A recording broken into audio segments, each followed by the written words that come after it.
नमस्कार इंटरेस्टिंग ओडिशा को आपन को स्वागत। ए वीडियो रे आज आम ओडिशार छोट जिला बा बाणी क्षेत्र कह जाउथिबा जगतसिंहपुर विषय रे जानिबा किछि तथ्य।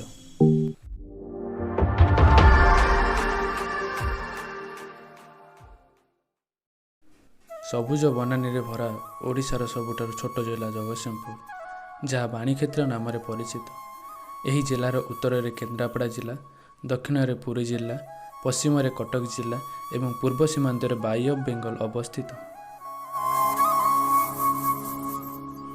एही जिलार पुरातन नाम हरिपुर। 1633 ख्रीष्टाब्द ईस्ट इंडिया कंपानी हरिपुर से अस्त्रागार स्थापना करने सहित यार जिम्मेदारी कैप्टेन बुटन को देइथिले। किछि वर्ष शासन पर हरिपुर मराठा शासन को आसीथिला।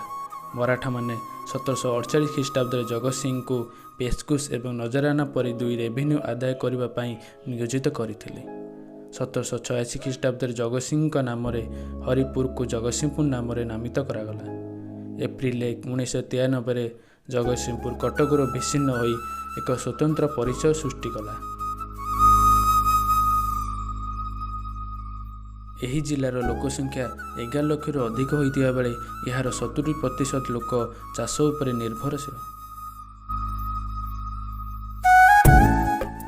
एही जिले में गोटे सब डिविजन सहित 13टी पुलिस स्टेशन, 219टी पोस्ट ऑफिस, 198टी ग्राम पंचायत, 76टी आरआई सर्कल, 1321टी गाँ, 8टी तहसील सहित 8टी ब्लॉक एवं 2टी म्युनिसिपालिटी रही।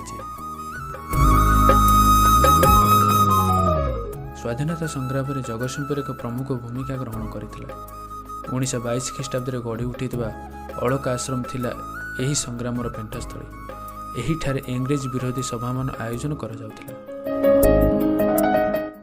एही इंग्रेज विरोधी आंदोलन निजक उत्सर्ग करिथिबा महान स्वाधीनता संग्रामी मानक मध्यरे गोपबंधु चौधरी, भागीरथी महापात्र, प्राणकृष्ण पढ़ियारी, रमा देवी, मालती देवी, सारला देवी, रानी भाग्यवती आदि प्रमुख थिले।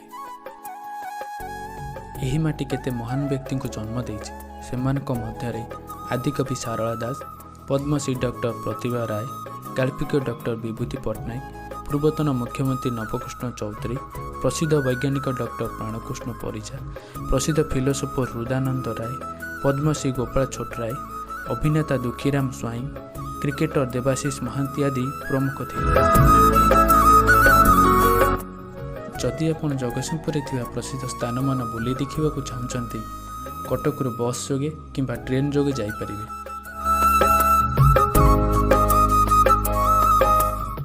एठारे थिबा प्रसिद्ध स्थान मानक मध्यरे झंकड़े अवस्थित माँ सारला मंदिर, प्रसिद्ध शैवपीठ बाबा गोरखनाथ मंदिर, पारादीप बंदर, गड़कुंजगर अवस्थित रघुनाथ जी मठ, जगतसिंहपुर अवस्थित अलका आश्रम, सोमनाथ मंदिर, नाउगाँ अवस्थित शालजंगा आश्रम, सियाली बीच आदि प्रमुख स्थान आपण बुली देखिपारे।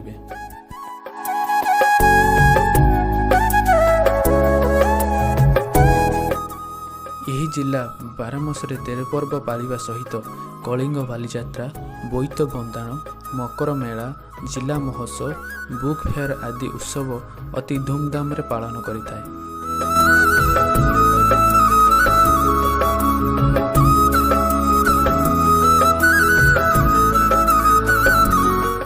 ये थिला जगतसिंहपुर विषय किछि तथ्य।